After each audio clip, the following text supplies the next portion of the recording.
ఆడు పడితే ఆడు పడతారు బాధలు, పడితే ఆడు పడతారు కష్టాలు, పడితే ఆడు పడతారు ఇబ్బందులు. ఎందుకంటే అన్నిటిలో మనం వాడే పెడతాంగా. సంఘం కోసం వాడే ప్రార్థన చేసుకోవాలి, సంఘం కోసం ఉపవాసం ఉండాలి, సంఘం కోసం విజ్ఞాపన చేయాలి, సంఘం కోసం ఆలోచన చేయాలి. మరి మనం ఏం చేస్తాం? ఫలాలు అనుభవిస్తూ ఉంటాం. కేవలం ఫలాలు అనుభవిస్తూ ఉంటాం.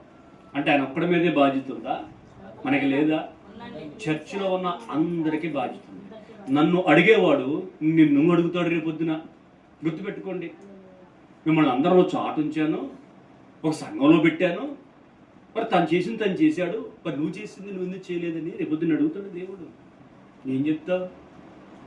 కాళ్ళని ప్రభువా, ఏళ్ళని ప్రభువా, తలని ప్రభువా అంటరా?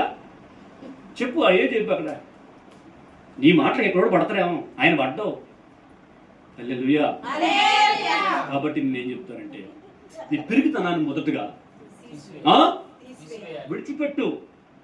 విడిచిపెట్టు విడిచిపెట్టి ప్రభువా నీ అధికారాన్ని ఇక నుంచి నేను ప్రదర్శించబోతున్నాను, ఒక యుద్ధ వీరుడా నేను లేవబోతా ఉన్నాను, నాకు సహాయం చేయండి పరిశుద్ధాత్ముడా. ఇదిగో ఇప్పట్లాగా నన్ను చూడరు, నాలో కొత్త కోణం బయటికి రాబోతా ఉంది.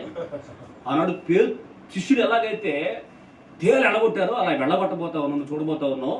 ఇదిగో నీ మాట ఎత్తున్నా నేను అని ప్రభు దగ్గర తీర్మానం చేసిన వెళ్తావా? ప్రభు దగ్గర తీర్మానం చేసిన వెళ్తావా?